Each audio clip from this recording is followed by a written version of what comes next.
সম্মানিত বন্ধুরা, নিকটে ও দূরে যারা যেখান থেকে আমাকে দেখছেন এবং শুনছেন, মাহে রমাদানুল মুবারকের মুবারকবাদ তাদের সবাইকে জানাচ্ছি। আল্লাহ তাবারাকা ওয়া তাআলা এই সম্মানিত মাস যেটা আমাদেরকে ছায়া দিচ্ছে এখন, তার বরকত, রহমত, মাগফিরাত, নাজাতের সমস্ত সওগাত নিয়ে 12টি মাসের মধ্যে সীমাহীন ফজিলতের একটি মাস এই রমাদান মাস। কারণ এটি কোরআন নাজিলের মাস। আল্লাহ নিজে বলেছেন, শাহরু রমাদান আল্লাযী উনজিলা ফীহিল কোরআন। রমাদান মাসই সেই মাস যে মাসে আল কোরআন নাজিল করা হয়েছে। এখানে আল কোরআন বলতে আসমানি সমস্ত গ্রন্থ এই রমাদানেই নাজিল হয়েছে। নূহ আলাইহিস সালামের যে পুস্তিকাগুলো, মুসা আলাইহিস সালামের পুস্তিকা, দাউদ আলাইহিস সালামের জাবুর, মুসা আলাইহিস সালামের ইনজিল, তাওরাহ, ঈসা আলাইহিস সালামের ইনজিল, মুহাম্মদ সাল্লাল্লাহু আলাইহি সাল্লামের উপর নাজিল হওয়া কোরআন, সমস্ত আসমানি গ্রন্থ আল্লাহ তাআলা এই মাসেই নাজিল করেছেন। এই মাসের মূল পরিচয়ই হলো এটি আসমানি গ্রন্থ অধ্যয়নের মাস। আসমানি কিতাব তেলাওয়াত, অনুধাবন, এটাকে এর আলোকে জীবন গড়া, এটাকে সমাজে প্রচার করা, এটা থেকে দেহরোগ, মনোরোগ, পারিবারিক, সামাজিক, বৈশ্বিক, আর্থসামাজিক সব সমস্যা, রোগ ব্যাধির সেবা গ্রহণ করা। তো এই উদ্দেশ্যেই এই কোরআন এই রমাদানে নাজিল করা হয়েছে এবং আসমানি গ্রন্থ বুঝবার জন্যই সিয়াম ফরজ করা হয়েছে। পেট খালি থাকলে মানুষের ব্রেইন, মানুষের হার্ট শার্প থাকে, স্মার্ট থাকে, সতেজ থাকে। আর পেট যখন ভর্তি থাকে তখন মানুষের বিবেক, বুদ্ধি, হার্ট সব আনস্মার্ট হয়ে থাকে। এই জন্যই ইয়া আইয়ুহাল্লাযীনা আমানু কুতিবা আলাইকুমুস সিয়াম কামা কুতিবা আলাল্লাযীনা মিন ক্বাবলিকুম লাআল্লাকুম তাত্তাকুন। সিয়াম ফরজ করা হয়েছে তোমাদের উপরে যেমনি অতীতের বিভিন্ন জাতির উপরে ফরজ করা হয়েছে, যাতে করে তোমরা লাআল্লাকুম তাত্তাকুন, তোমরা তাকওয়া অর্জন করতে পারো, দুনিয়ার মোহকে কমিয়ে পারলৌকিক মোহগ্রস্ত হতে পারো, পরকালের প্রতি আকৃষ্ট হতে পারো। দুনিয়ার মোহগ্রস্ত যারা, দুনিয়াকে প্রাধান্য দেয় যারা, এই কোরআনের ভাষায় তাদেরকে বলা হয় ফাজের, ফাসেক, অপরাধী, ক্রিমিনাল, গুনাহগার, ফাজের। ফাআলহামাহা ফুজুরাহা ওয়া তাকওয়াহা। অনেকগুলো জাগতিক বিষয়ের কসম, আল্লাহর নিজের জাতের কসম ইত্যাদি করে আল্লাহ তাআলা এটা বলেছেন যে আল্লাহ তাআলা মানুষকে অপরাধ কি, তাকওয়া কি, দুইটা ইলহাম করেছেন। মানে সৃষ্টির ভিড়ে নিজেকে হারিয়ে দেয়া, সৃষ্টি জগৎ নিয়ে সৃষ্টি জগতের মোহে মোহাক্রান্ত হয়ে যাওয়া, মোহগ্রস্ত হয়ে যাওয়া, স্রষ্টাকে ভুলে যাওয়া, পরকালকে ভুলে যাওয়া, এটা হলো ফুজুর। আর তাকওয়া হলো যতই সৃষ্টির ভিড়ে আছি, সামাজিক ব্যস্ততায় আছি, রাষ্ট্রীয় ব্যস্ততায় আছি, পারিবারিক ব্যস্ততায় আছি, আমি কিন্তু আমার স্রষ্টাকে ভুলব না, আমার আখিরাতকে ভুলব না। আমার মনটা, আমার ধ্যানটা সর্বদাই আখিরাতের দিকে ঝুঁকে থাকবে, আমার স্রষ্টার দিকে ঝুঁকে থাকবে। এটা হলো তাকওয়া, কোরআনের ভাষায় তাকওয়া। তো আসলে আমাদেরকে, আমাদের অন্তরাত্মাকে, আমাদের মননকে পরকালমুখী, পরকালকে প্রাধান্য দেওয়ার প্রতি টেনে নেয়া, যেটা আসমানি গ্রন্থগুলো নাজিল হয়েছে এই উদ্দেশ্যে। এটাই এই রমাদানের মূল মিশন। রমজান মানে জ্বালিয়ে দেয়া, তো দুনিয়ার মোহকে জ্বালিয়ে দেবে, ওই মোহের সাথে পাপাচার জড়ানো। দুনিয়ার মোহগ্রস্ত হলে মানুষ তখন পরকালকে বলে পাপের পথে চলে যায়, দুনিয়ার জীবনকে প্রাধান্য দেয়, লাক্সারিয়াস লাইফ, আমার এই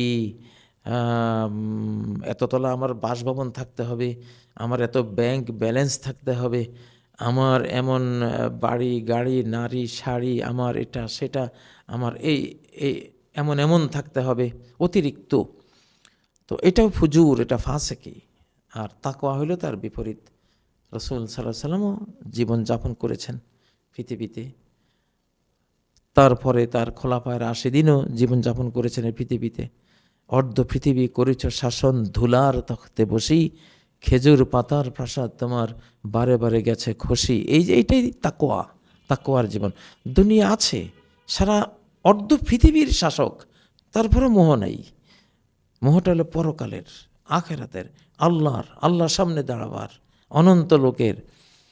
তো যাদের ভেতরটা আল্লাহ এবং পরকাল দিয়ে ঠাসা থাকে, পরিপূর্ণ থাকে, দুনিয়ার মোহ তাদেরকে গ্রাস করতে পারে না। এটাই তাকওয়া, লাআল্লাকুম তাত্তাকুন, যাতে তোমরা এই সৃষ্টির মোহ থেকে বেঁচে যেতে পারো, পাপাচারের মোহ থেকে বেঁচে যেতে পারো। তো এই উদ্দেশ্যেই রমাদান আসে এবং রোজা আসে। প্রিয় ভাই বোনেরা, বাংলাদেশ এখন একটা রাজনৈতিক ডামাডোল দিয়ে আমরা পার হচ্ছি। তবে এটি একটি সত্য শতাব্দী, যেহেতু সত্য শতাব্দী, আর সত্য শতাব্দী যখন আসে তখন অবশ্যই ন্যায় এবং ন্যায্য বিষয়গুলো বেরিয়ে আসে।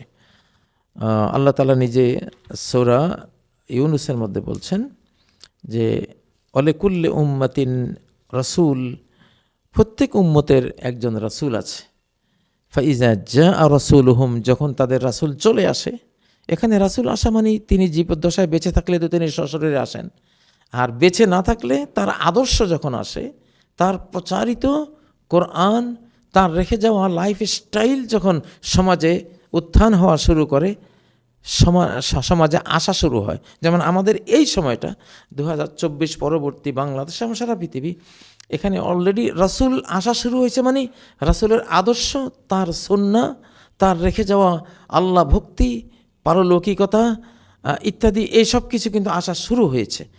তো চাই রাসূল সশরীরে আসুন অথবা তার আদর্শ আসুক, সমাজে যখন এটা চলে আসে, কুদিয়া বাইনাহুম বিল কিসত, তখন তাদের বিচার ফয়সালা হবে একেবারে ন্যায়পরায়ণতা সহ, জাস্টিস, একবার জাস্টিস আসবে।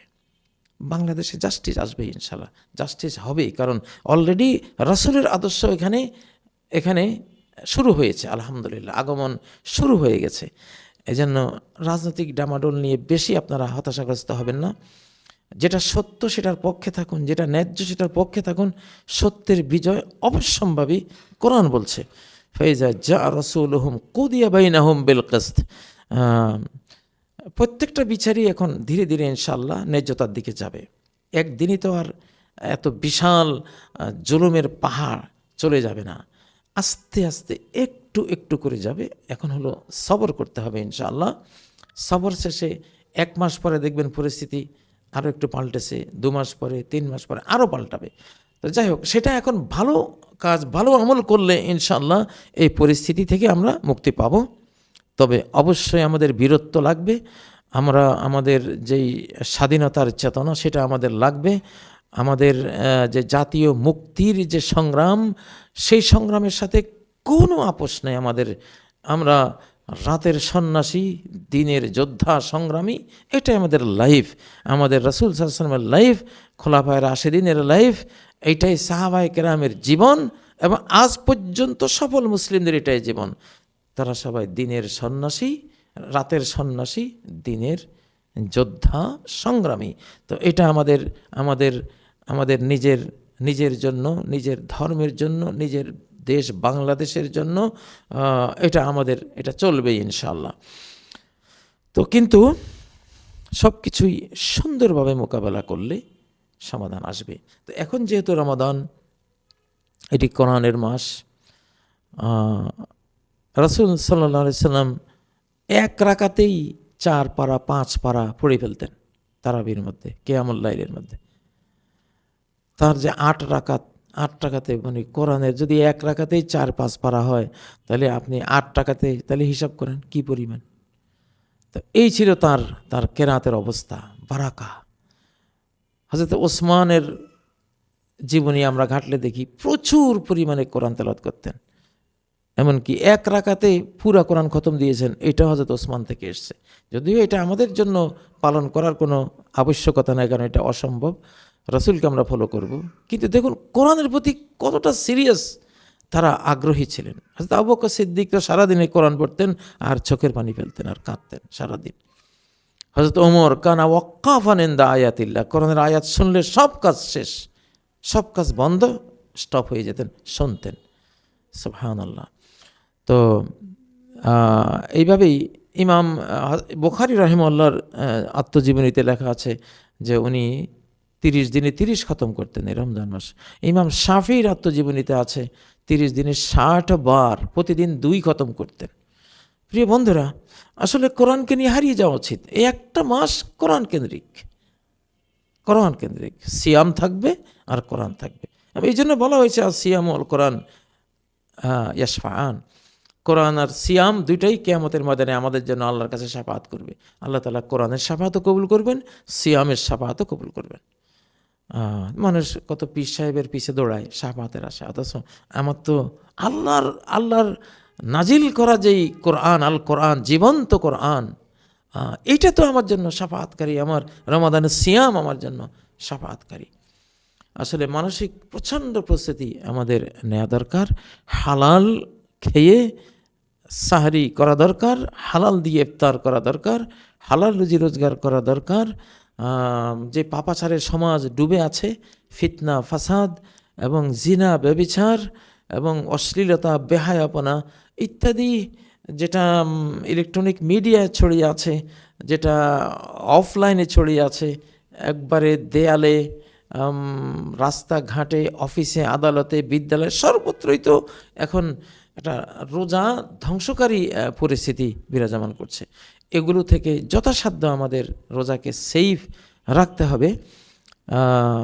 চোখের রোজা, কানের রোজা, ব্রেইনের রোজা, মনের রোজা, অঙ্গ প্রত্যঙ্গের রোজা, সবগুলো মিলেই তো রোজা বা সিয়াম, রমাদানের সিয়াম, এটা আমরা ইনশাআল্লাহ পালন করব। তো রমজান মাস আমাদের জন্য অবশ্যই সিয়াম এবং কিয়ামুল লাইল এবং ইস্তেগফার এবং দান, সাদাকা, জাকাত, খায়রাত, এটা হলো যত বেশি আমরা সৎ কাজ করতে পারি। রাসূল সাল্লাল্লাহু আলাইহি সাল্লামকে বলা হয়েছে যে তিনি কি ছিলেন, ফালা রাসূলুল্লাহ সাল্লাল্লাহু আলাইহি সাল্লাম আজওয়াদু বিল খাইরি মিনার রিহিল মুরসালা, মরুভূমিতে মেঘবাহী যেই বাতাস বয়ে যায় আর বৃষ্টিপাত হয়ে মরুভূমি সবুজ হয়ে যায়, নবীজির রমজান মাসের অবস্থা তার চেয়েও বেশি ছিল কল্যাণের দিক থেকে, দানের দিক থেকে, বদান্যতার দিক থেকে, নেক আমলের দিক থেকে, কোরআন তেলাওয়াত, রাতের তাহাজ্জুদ, ইস্তেগফার, দোয়া ইত্যাদির দিক থেকে। তো নবী সাল্লাল্লাহু আলাইহি সাল্লাম বলতেন যে তোমরা 4টা কাজ রমজানে বেশি করো, 2টা কাজ আল্লাহর জন্য, 2টা কাজ নিজেদের জন্য। তো যেই 2টা কাজ আল্লাহর জন্য করবে সেটা হলো বেশি বেশি আশহাদু আল্লা ইলাহা ইল্লাল্লাহ পড়বে আর বেশি বেশি আস্তাগফিরুল্লাহ পড়বে। এই 2টা আল্লাহর জন্য। আর বাকি 2টা তোমাদের নিজেদের জন্য। একটা হলো আল্লাহুম্মা ইন্নী আসআলুকাল জান্নাহ, হে আল্লাহ তোমার কাছে জান্নাত চাই। আল্লাহুম্মা ইন্নী আউযু বিকা মিনান নার, তোমার কাছে জাহান্নাম থেকে মুক্তি চাই। তো এই 4টা বেশি বেশি করা। রমজানের বিবরণ, মাসালা মাসাইল, এটা বিশাল জগৎ। আমি প্রায় 25-26 বছর থেকে এগুলো মিডিয়ায় বহু বক্তব্য দেয়া আছে, বহু প্রশ্নের উত্তর দেয়া আছে, খুঁজে আপনারা সেখান থেকেও নিতে পারবেন। আরও অনেক ওলামায়ে কেরাম এটা দিয়েছেন, এখনও দিচ্ছেন, দেবেন। আমিও ইনশাআল্লাহ সময় যখনই পাবো আপনাদের সম্মুখীন হব রমজানে, ইনশাআল্লাহ আপনারা খেয়াল রাখবেন। তো ছোট্ট করে আজকে এইটুকুই রাখবো। সবশেষে ঈমান এবং আল্লাহ প্রাপ্তির প্রত্যাশা, জান্নাত প্রাপ্তির প্রত্যাশা, এই যে ঈমান আর এই যে প্রত্যাশা, এইটা নিয়ে যে সিয়াম পালন করবে তার ইনশাআল্লাহ রমজান মাস আসলো গেল অথচ গুনাহ ক্ষমা হলো না, সে ধ্বংস হোক, এই যে নবীজির বদদোয়াটা, তাহলে বদদোয়া থেকে বেঁচে গেলাম। আমি যদি আমি লোক দেখাবার জন্য রোজা রাখছি না, আমার ঈমান আমাকে প্রেরণা যোগাচ্ছে রোজা রাখার জন্য, তাহলে এবং আল্লাহর কাছে কিছু পাবো বলে, আল্লাহকে পাবো বলে, আল্লাহর জান্নাত পাবো বলে আমার প্রত্যাশা। তো এই যে ঈমান আর এই যে প্রত্যাশা, এই দুই জিনিস নিয়েই যদি আমরা রোজা রাখি, তাহলে ইনশাআল্লাহ সব গুনাহ ক্ষমা হয়ে যাবে, আমরা ধ্বংস থেকে বেঁচে যাব। মান সামা রমাদান ঈমানান ওয়া ইহতিসাবান গুফিরা লাহু মা তাকাদ্দামা মিন যামবি। ঈমান আর সওয়াবের প্রত্যাশা, আল্লাহ প্রাপ্তির প্রত্যাশায় যে সিয়াম পালন করবে তার অতীতের সব গুনাহ মাফ। মান কামা রমাদান ঈমানান ওয়া ইহতিসাবান গুফিরা লাহু মা তাকাদ্দামা মিন যামবি। যেই ব্যক্তি রমাদানে কিয়ামুল লাইল করবে, তারাবি পড়বে, তাহাজ্জুদ পড়বে, ঈমান এবং ইহতিসাব সহ, ঈমান এবং আল্লাহ প্রাপ্তি সওয়াব প্রাপ্তির প্রত্যাশায়, তারও অতীতের সব গুনাহ মাফ। মান কামা লাইলাতুল কদরি ঈমানান ওয়া ইহতিসাবান গুফিরা লাহু মা তাকাদ্দামা মিন যামবি। যে ব্যক্তি কদরের রাতে আল্লাহ প্রাপ্তি এবং সওয়াব প্রাপ্তির আশায় সে রাত্রে সালাত পড়বে, তারও অতীতের সব গুনাহ ক্ষমা হয়ে যাবে। আল্লাহ আমাদেরকে ক্ষমাপ্রাপ্তদের কাতারভুক্ত করুন। রমাদানকে পরিপূর্ণভাবে কোরআনিক করে সিয়াম তাকওয়ার অনুশীলন করে সিয়াম পালন করে আল্লাহ আমাদের তৌফিক দিন। সুবহানাকাল্লাহুম্মা ওয়া বিহামদিক আশহাদু আল্লা ইলাহা ইল্লা আনতা আস্তাগফিরুকা ওয়া আতুবু ইলাইক। ওয়াসসালামু আলাইকুম ওয়া রাহমাতুল্লাহি ওয়া বারাকাতুহু।